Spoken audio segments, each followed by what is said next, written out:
It's interesting, to watch the Republican Party kind of wringing its hands over all these various things, principally over Donald Trump, when in fact they essentially created the environment for Donald Trump. I talked in the first hour about kind of the hate and fear politics and the divide and conquer politics and the slice and dice politics and all that the Republicans have had to engage in.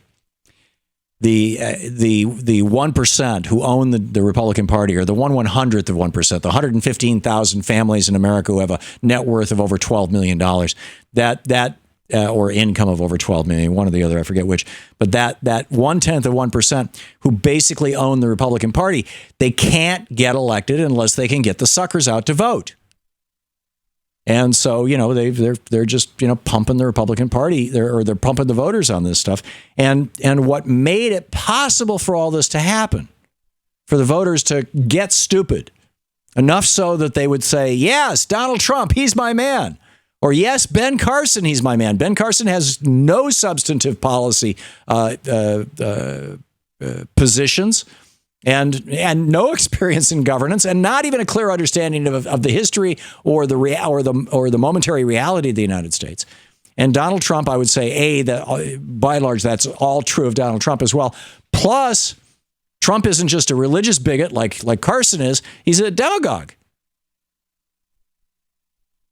So how is it that these guys are being elevated by our media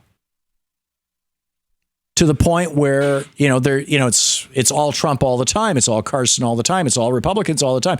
Sunday morning, Louise was like, hey, you want to get up and watch, or you want to go out in the other room and watch Face the Nation or Meet the Press? And my answer was, it's Sunday. It's Meet the Republicans. And sure enough, there they were. What brought this about was media consolidation. What brought this about was a change in the media rules.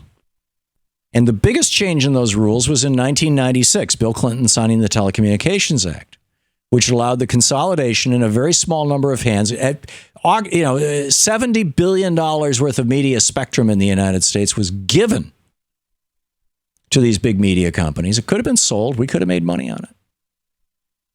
It was given to them, and it used to be that it was given to them in exchange for their performing the public service of programming in the public good, of making sure that people were informed. The old Kennedy-Nixon debate thing, and now a rebuttal from the other side thing, when a station decided to editorialize. Ronald Reagan blew much of that away in 87, but the structural stuff, that was the informational stuff, ending the fairness doctrine. But in 96, signing the Telecommunications Act, that was the beginning of the end for any real news. That was when we really hit the turning point, where information became infotainment. And it's all clickbait, right? It's all eyeballs. Our media, the conservative people like Cliff May would say, the media is a bunch of liberals. There might be a bunch of liberals working in the media, but the media is a business. And businesses, generally speaking, don't dance to the tune of politics, unless the business of the business is politics. I mean, this show, for example, is a business, and its business is politics. But we're the exception, not the rule. In general, the business of business is making money for your stockholders. Now, it should also be strengthening your community, strengthening your nation, providing a good living for your employees, providing a good product for your customers. But all of that has been blown away by compensation changes and basically corporate rule changes that have been made since the Reagan era. And the result of this is that we now have 5-6 companies that basically control more than 90% of all the media that people see, read, or hear, or through which they access the internet. And that small handful of companies have a very specific goal in mind. That very specific goal is to make money. Now, if you're running a news organization and your goal is not to inform people, it's not to have that educated and informed electorate that Thomas Jefferson said was necessary for a republic to function, But instead, your goal is to make as much money as possible, as quickly as possible. Then what do? You go for spectacle. People slow down for fistfights and car wrecks. Donald Trump is spectacle. Ben Carson is spectacle. And you stay away from people or things or ideas that might threaten your position of power as the gatekeeper on infotainment. That would be Bernie Sanders. Bernie Sanders is saying, hey, break up the big media. You think you're going to see much of Bernie Sanders on the big media? Not a chance. Bill Clinton consolidated that big media, and they're very happy with that, and they fully intend to keep it that way. And you will never hear the phrase "break up the big media" come out of Hillary. I shouldn't have said that. I'm going down the. I'm going to stop right there. I'm not going to turn this into a Bernie versus Hillary thing. But the bottom line is that our media is not interested in our being informed voters.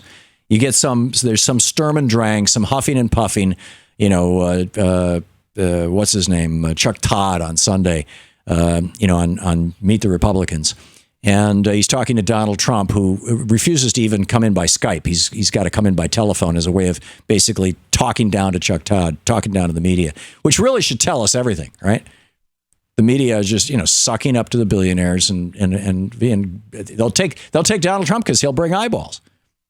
And Chuck Todd says to Donald Trump, hey, you're lying about this Muslim thing. And Donald Trump says, I don't care. Calm down, Chuck. It's all about the theater. See, Donald Trump understands it. This guy's a reality show billionaire. He understands it. What a surprise. He's the perfect candidate for today's media environment. However, for a democratic republic that is the most powerful nation in the world and the richest nation in the world, he absolutely is the wrong candidate. In fact, all the Republicans are the wrong candidate. To watch more clips from our programs, hit the Watch More Videos button over here. And please be sure to hit the handy-dandy subscribe button so you'll always be up to date. Tag, you're it.